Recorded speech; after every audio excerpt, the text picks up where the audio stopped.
Continuing in the Garden of Emuna on page 236, get out of the house. Coming to a modern day phenomenon where a person will maybe get kicked out of his home, right? The wife had enough and she evicts him.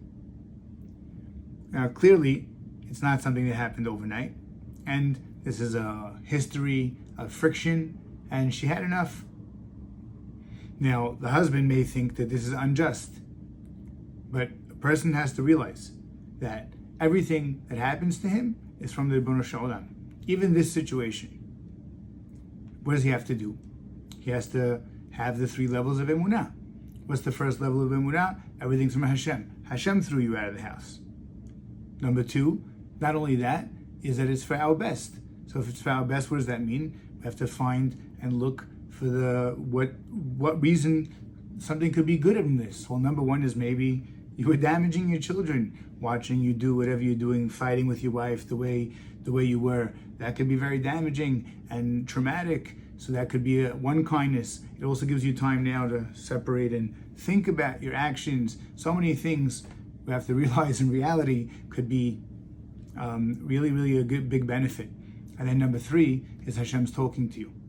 Hashem's talking to all of us all the time, right? And now, especially in this situation, the person's released from this pressure of the fighting back and forth with his wife.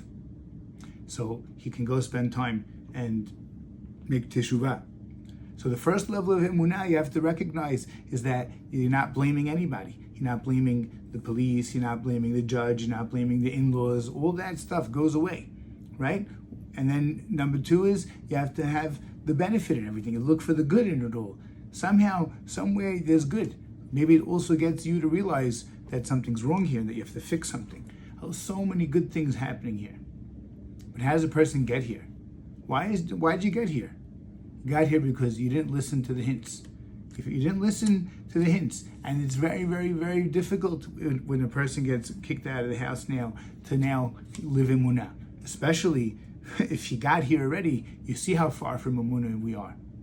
Why? Because if you have Emunah, you recognize every time your wife tells you something, there's the Ribono Shel Olam telling you something, it's the master of the world telling us something, and it's not them, and you don't blame. You don't blame her, you say, it's okay, it's Hashem. So clearly, he has no Emunah, and that's why he's for sure in this situation not going to believe that it's his fault. He can never accept this truth. It'll be a very difficult truth for him to accept. And more importantly, he may even think that he's doing great. Look, I did this, I did that, and she's the problem. But really, it's a terrible thought, because really a person has to understand that a man's job is his wife should be happy. That's your job. Your job is to make your wife happy. That's our job as a husband. So now, so long as she's not happy, the job is not done. So here's a good mashal. You take your car into the mechanic, right? And he works on it all day, 12 hours a day for a week. Can he tell you the job is done? No, it doesn't work. Until the car works, it doesn't make a difference. So too, like us. And the surgeon, if the patient died, he can't claim that his surgery was successful. So the same thing here with the husband. He has to recognize and he has to realize that everything is dependent on him. His family, his wife, and everybody. Everybody is dependent on him. And when they're not happy, it's because something that we're doing is wrong. And Hashem is talking to us. We have to pick up on the little hints. Listen to the Ribono Shel Olam. He's talking to us and be zocheh to have good marital peace in the home. And everybody should have a wonderful day.